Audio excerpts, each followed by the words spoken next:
चल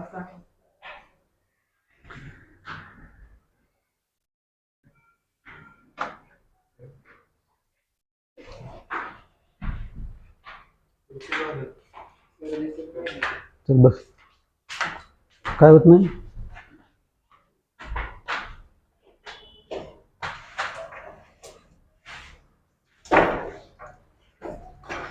So good morning all of you.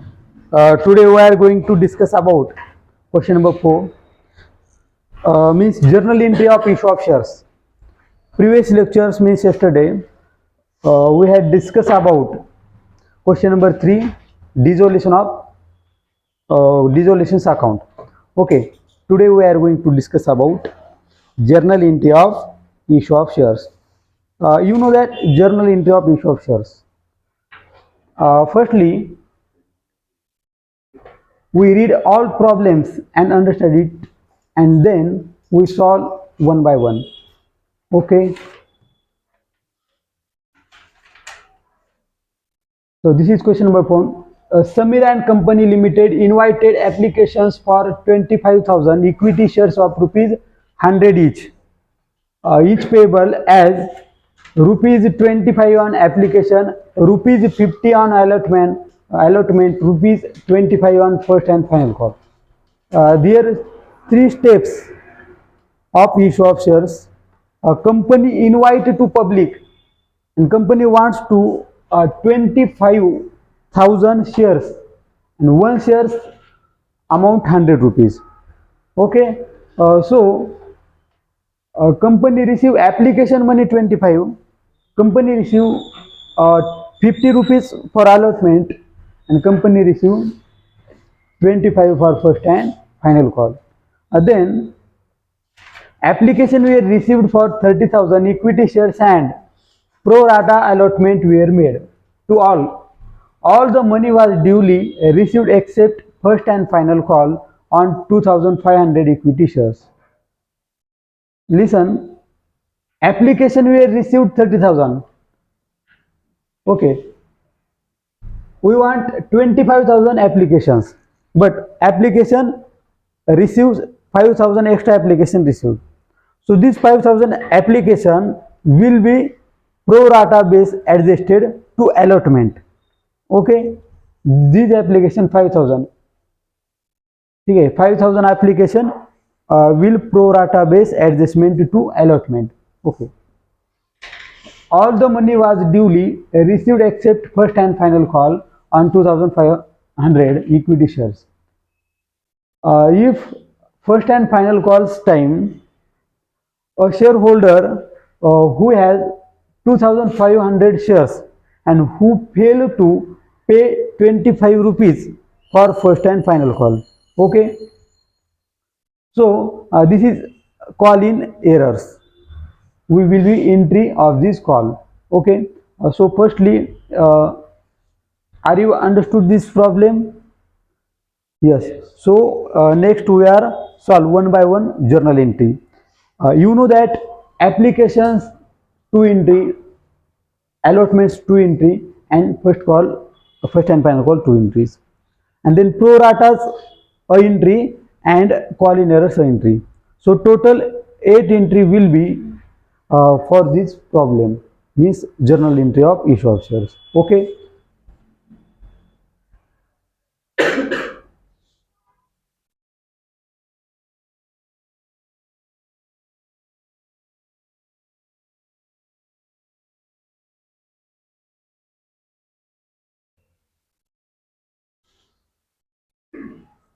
So look at this.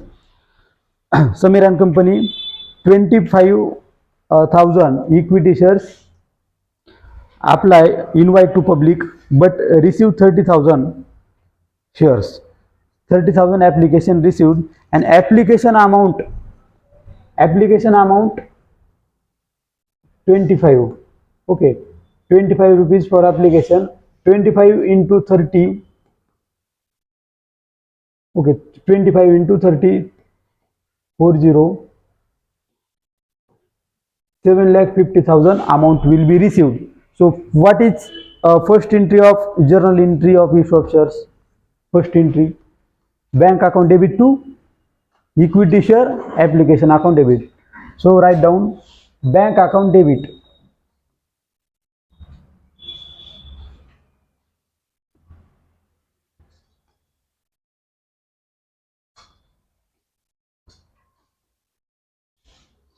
Bank account debit to equity share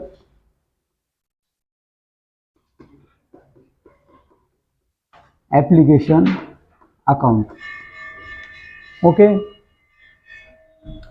So how many amount? 7,50,000.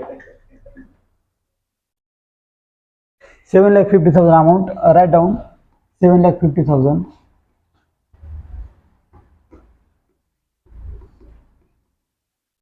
7,50,000 amount received of application. Write down. Next, narration is compulsory for every entry. Write narration being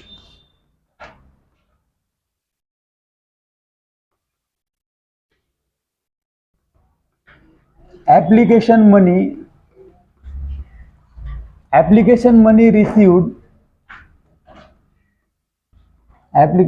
received on 30,000 into 25 per application. Okay.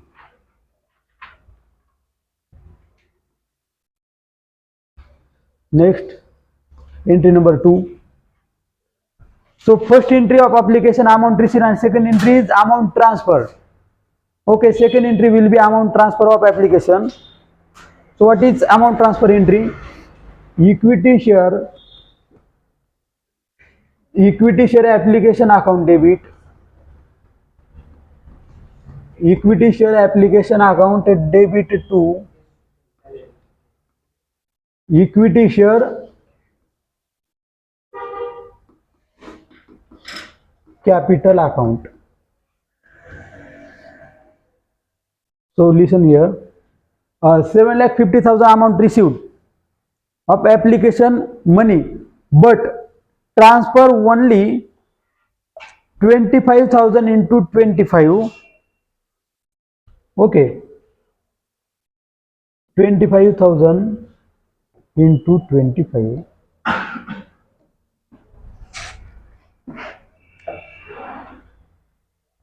$6,25,000.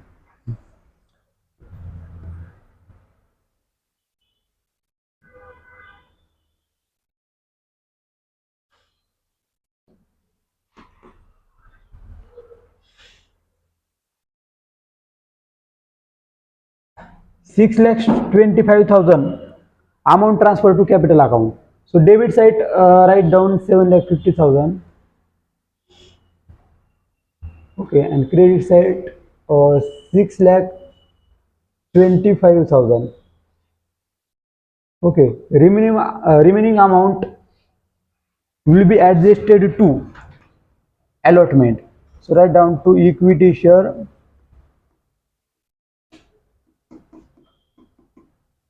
allotment account. Okay, how many amount will be here? 0,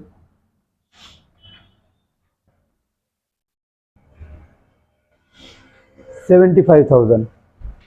Okay, 75,000 amount transfer to allotment. समजते का? लक्ष द्या आता. आपल्याला ऍप्लिकेशनचे मनी किती मिळाले होते? 7,50,000 पैसे मिळाले होते आणि ते पैसे आपण ट्रान्सफर केले कॅपिटल अकाउंटला. जितके आपल्याला पाहिजे तितके 6,25,000. राहिलेले 75,000 आपण काय करणार आहोत? अलॉटमेंट मध्ये ऍडजस्ट करणार आहोत. प्रो राटा आहे तो. आलं लक्षात? म्हणून अलॉटमेंटचं नाव. जर इथं रिफंड केले असते पैसे तर बँकेचं नाव इथं आलं असतं, पण इथं रिफंड नाही केले. बरोबर आहे का? ही ऍडजस्टमेंट महत्वाची आहे. ही ऍडजस्टमेंट समजली तर तुम्हाला समजतं पुढं. ओके, कारण या दोन्हीची ऍडिशन म्हणजे इतकी होते. आता ह्याची नरेशन लिहा. Bing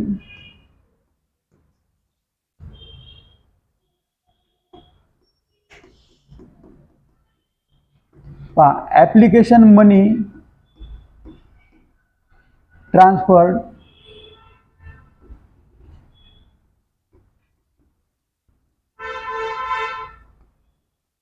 transfer to capital account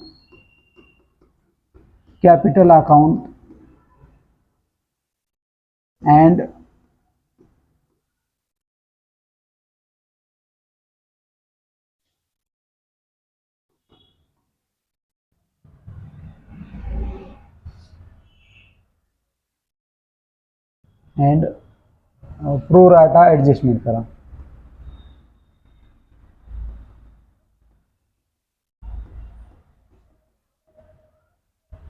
adjusted to allotment.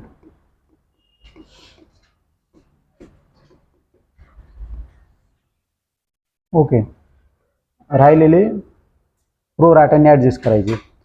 कधी लक्षात ठेवा, ऍप्लिकेशनची पहिली एंट्री होते अमाऊंट रिसीव्हची आणि नंतर अमाऊंट ट्रान्सफरची सेकंड एंट्री होते. First entry of application amount received and second entry amount, first entry is amount received and second entry amount transfer. Okay, then 75 ह्याचा डिफरन्स 6,25,000 मध्ये 75 जर ऍड केले किती होतात? 7,50,000. किती? 1,25,000. हा सॉरी, 1,25,000 करावं लागतील का? इथे कॅल्क्युलेशन चुकलं काय? हा 1,25,000 लिहा. मग इथं 1,25,000 ऍड केले तर मग 7,50,000 होतात.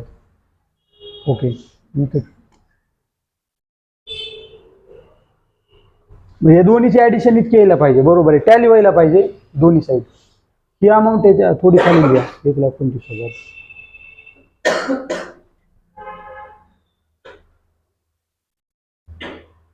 ओके, पहा थर्ड एंट्री. आता तिसरी एंट्री काय होईल? अमाऊंट, आता इथून पुढची एंट्री होते, लक्षात ठेवा, अमाऊंट ड्यू होते पहिली आणि नंतर अमाऊंट रिसीव्हची एंट्री होते. समजलं का? amount due first and amount received second. So write down amount dues entry of allotment. So you know that allotments, equity share allotment,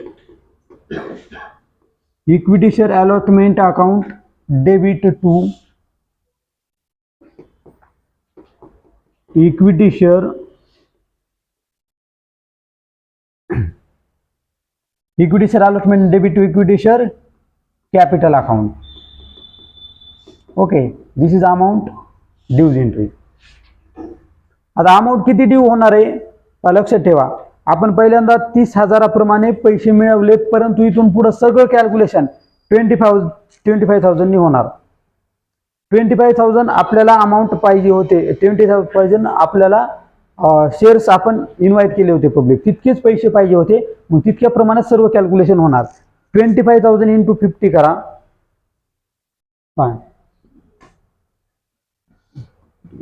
25 into 50, 25 म्हणजे 25,000 इंटू 50. ओके, हे 50 आहे.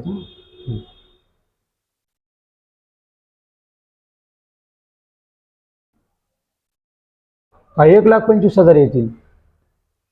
12,50,000 सॉरी 12,50,000 रुपये येतील. हे 12,50,000 रुपये आपल्याला इथं अमाऊंट ड्यू करावं लागतील. समजलं का? 12,50,000 अमाऊंट आपल्याला ड्यू करावी लागेल. Okay,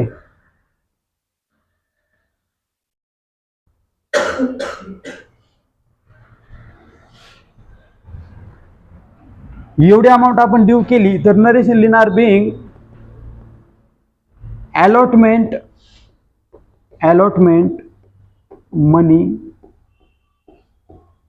allotment money due on 25,000 into 50, 25,000 into 50 per share. Okay, पर शेअरची अमाऊंट असणार ती, कारण की अलॉटमेंटचे किती रुपये आहेत? 50 रुपये आहेत अलॉटमेंटचे, म्हणून 50 रुपयाप्रमाणे याचं कॅल्क्युलेशन केलं, 12,50,000 रुपये आले. ठीक आहे, आता ही अमाऊंट आपल्याला ड्यू केली. आता नंतर दुसरी एंट्री काय असते याची? अमाऊंट रिसीव्हची एंट्री असते. आणि अमाऊंट रिसीव्ह जर होत असेल तर कोणतं अकाउंट डेबिट करतो आपण? bank account will be debited. So write down bank account debit to equity share allotment account.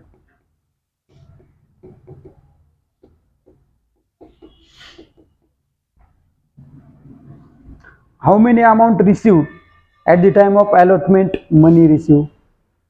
किती अमाऊंट रिसीव होईल सांगा बरं.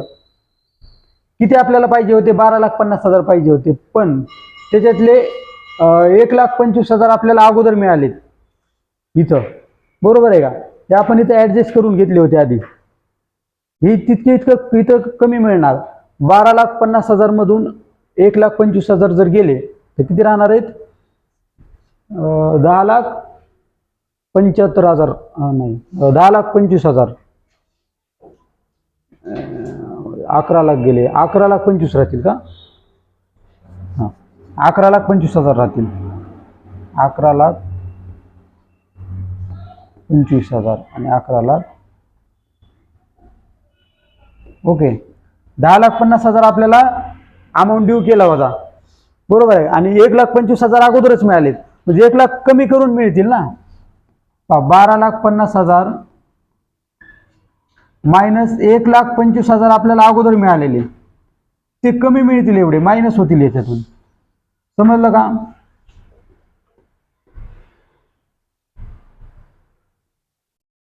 आणि इथं 11 लाख म्हणजे 11,25,000 रुपये मिळतील. समजतंय का? 12,50,000 ड्यू झाले होते, म्हणजे आपल्याला पैसे पाहिजे होते, पण तितके नाही मिळणार, कारण 1,25,000 ऍडव्हान्स मध्ये एक प्रकारे मिळाले म्हणा नाही पैसे. आता तुम्हाला समजा तुमचे काही समथिंग पगार असेल 50,000 आणि तुम्हाला 10,000 जर अगोदरच मिळाले असतील ऍडव्हान्स मध्ये, तर मग तुम्हाला पगार ज्यावेळेस पगार होईल त्यावेळेस 50,000 मिळतील का? नाही, 10,000 कमी मिळतील का? कारण की ऍडव्हान्स मध्ये मिळाले. मग इथे ऍडव्हान्स मध्ये किती मिळालेत? 1,25,000 मिळालेत, बरोबर आहे का? मिळणार किती होते? 12,50,000 मिळणार होते, ऍडव्हान्स मध्ये मिळाले समजा 1,25,000, तर सध्या आपल्याला मिळतील 11,25,000 रुपये. समजतंय का? आता ह्याची एंट्री जनरल नरेशन काय येणार? बिंग अलॉटमेंट मनी काय झालेलं आहे? Allotment money received. Okay, on कितीवर?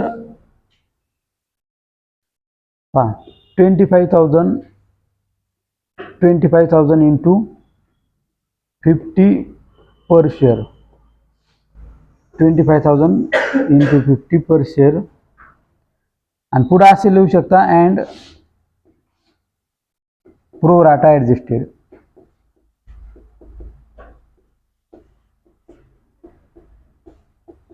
हे नाही लिहिलं तरी चालतं पुढचं, फक्त इतकं अमाऊंट अलॉटमेंट मनी रिसिव्ड इतकं लिहिलं तरी चालतं, एवढं काय नाही याला. ठीक आहे, पण कंपल्सरी लिहा, नरेशन काहीतरी लिहा, सोडू नका. समजलं का? ठीक आहे, आता इकडे करू entry.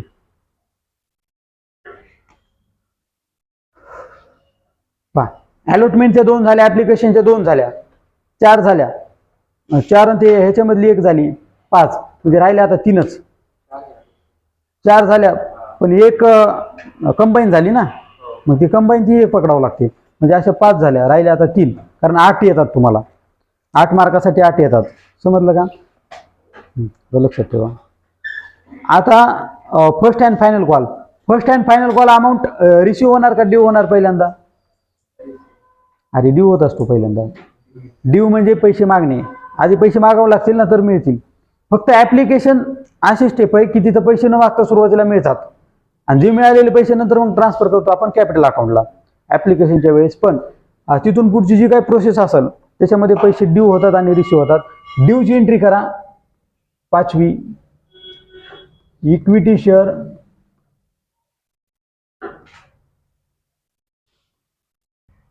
First and final call account debit. Equity share first and final call account debit to equity share capital account. Equity share first and final call account debit to equity share capital account. Amount किती असेल बघा बरं. Amount पहा, ह्याचे किती रुपये आहेत? 25 रुपये. बरोबर आहे का? 25 इंटू 25 करा, म्हणजे आपण काढले होते 25 इंटू 25 625. 625 म्हणजे 6,25,000. ओके, म्हणजे 6,25,000 अमाऊंट ड्यू होणार डेबिट साईडला, आणि इथं क्रेडिट साईडला देखील 6,25,000. ओके, ही अमाऊंट ड्यू झाली. आता नरेशन काय येणार? बिंग नरेशन कशाचे मिळालेत पैसे ड्यू झालेत ते लिहा. फर्स्ट अँड फायनल कॉल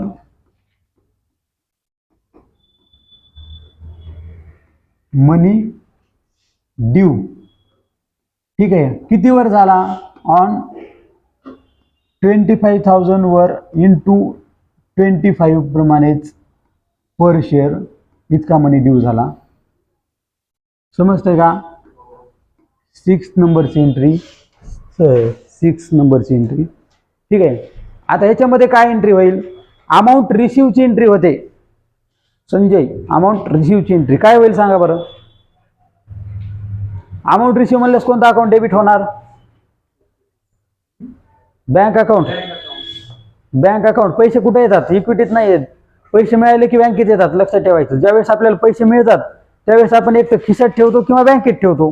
बरोबर आहे. तुम्हाला जर कोणी पैसे दिले तर तुम्ही कुठे ठेवता? खिशामध्ये ठेवता.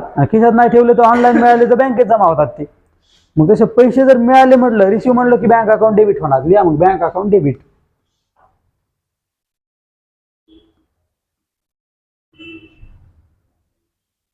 Bank account debit to equity share. कशाचे पैसे मिळाले त्याचं नाव equity share first and final call. Okay, किती रुपये मिळालेत? आता इथं महत्वाचं आहे, 6,25,000 मिळणार होते, पण त्याच्यामध्ये एक ऍडजस्टमेंट दिली. काय दिली ऍडजस्टमेंट? वाचा. All money was duly received but except first and final call on 2,500 equity shares. सगळे पैसे मिळालेत, पण त्याच्यामध्ये एक एक्सेप्शन आहे, म्हणजे एक अपवाद आहे की 2,500 शेअर्सचे पैसे मिळाले नाहीत इक्विटी शेअर्सचे. लक्षात ठेवा, इक्विटी शेअर्सचे किती पैसे मिळाले नाहीत? 2,500 शेअर्सचे पैसे. इक्विटी शेअरचे 25 रुपये आहेत. सॉरी, फर्स्ट अँड फायनल कॉलचे 25 रुपये आहेत. 25 गुणिले 2,500 करा. 00 ला 00 येणार आहे, आणि 25चा जर आपण स्क्वेअर काढला तर 625 होतोय. म्हणजे 25 गुणिले 25 625, म्हणजे 62,500 रुपये मिळाले नाहीत. समजलं का? 62,500 मिळाले नाहीत. मग हे 62,500 इथून मायनस करावं लागतील. 62,500 काय करावं लागतील? मायनस करा. मग इथं 500 ला 500, 500,000 झाले 3, झाले 2 आणि 3 5, आणि इथं 6 म्हणल्यास 6 6 12, 8 1, 56,000, 5,62,500 रुपये. 5,62,500 इतके पैसे तुम्हाला मिळतील. समजलं का? 5,62,500.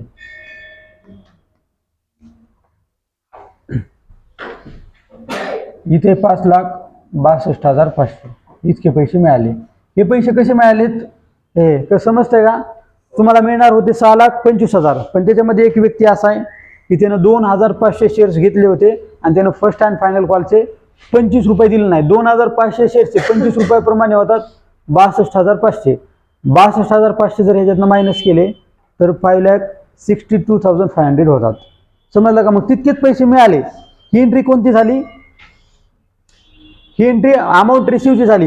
ह्याच्यामध्ये आपण कंबाईन देखील एंट्री करू शकलो असतो, पण आता कंबाईन नाही करणार, वेगळं थोडं आणखीन एंट्री जास्त दिसल. ठीक आहे, एक कंबाईन केली आपण, ह्याच्यातही करू शकलो असतो कंबाईन, पण इथं नाही करणार. लिहा आता इथं बिंग अमाऊंट रिसिव्हची एंट्री करा. इक्विटी शेअर कशाचे पैसे मिळाले? Equity share first and final call account debit to, हे सॉरी डेबिटच केले, इक्विटीचे फर्स्ट अँड फायनल कॉल चे पैसे मिळालेत. मनी रिसिव्ड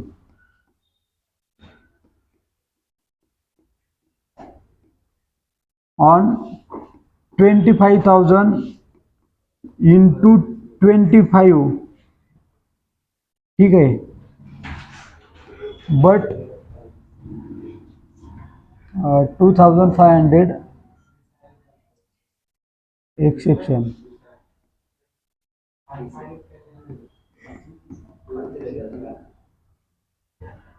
ठीक आहे, ते एक एक्सेप्शन आहे म्हणून लिहा त्याला, अपवाद आहे त्याला. लास्टची एंट्री, आता लास्टची एंट्री सातवी आणि एक कंबाईनचे पकडून 8 एंट्री होतात. ठीक आहे. आता एंट्री काय होईल पहा, कॉल इन एरर्सची एंट्री होते. समजलं का? कॉल इन एरर्सची एंट्री काय होते? कॉल इन एरर्स म्हणजे आपल्या दृष्टीने लॉस आहे का प्रॉफिट आहे? पैसे नाही आले, प्रॉफिट आहे का लॉस आहे? स्वराज लॉस. मग लॉस कोणत्या साईडला लिहितो आपण? डेबिट का क्रेडिट? क्रेडिटला लिहितो का लॉस? डेबिटला लिहितो रे. Debit all expense and losses. लक्षात ठेवायचं जरा. पाहिजे लिहा.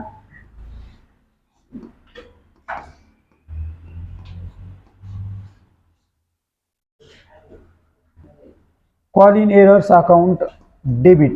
एरर्स म्हणजे थकबाकी, पैसे न आले, थकबाकी राहिली म्हणजे आपला तो एक प्रकारचे loss. Call in arrears account debit to, कशाचे पैसे नाही आले त्याचं नाव equity share. Equity share first and final call. Okay. किती रुपये आले नाहीत तितके ते लिहायचे. तुम्हाला माहिती आहे किती रुपये इथं कॅल्क्युलेशन केले आपण. 62,500 आले नाहीत. 62,500 रुपये आले नाहीत. दोन्ही साईडला 62,000. ठीक आहे. एंट्री नरेशन काय होणार being call in errors.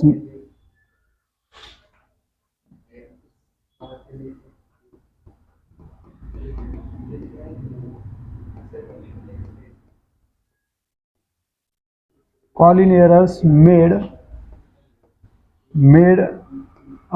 due to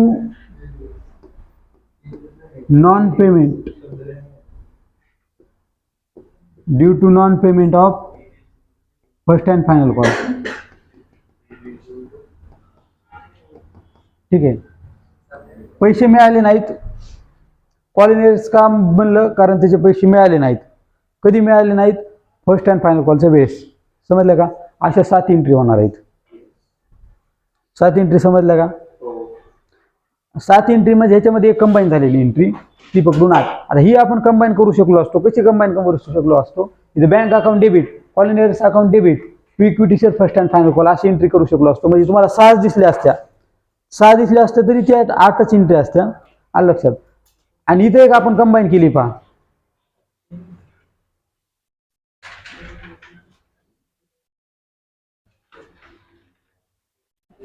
इथं एक कंबाईन केलेली एंट्री दुसरी, ही देखील आपण सेपरेट करू शकलो असतो, पण ही केली नाही.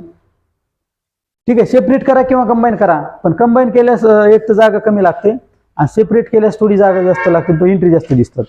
ठीक आहे. म्हणजे काहीच फरक नाही. कंबाईन करा किंवा तेवढेच मार्क मिळतात.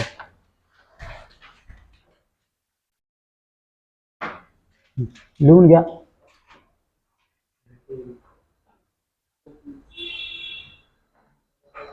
ठीक आहे. इथं तुम्हाला पूर्ण प्रॉब्लेम समजला असेल अशी अपेक्षा व्यक्त करतो. या ठिकाणी थांबतो. धन्यवाद.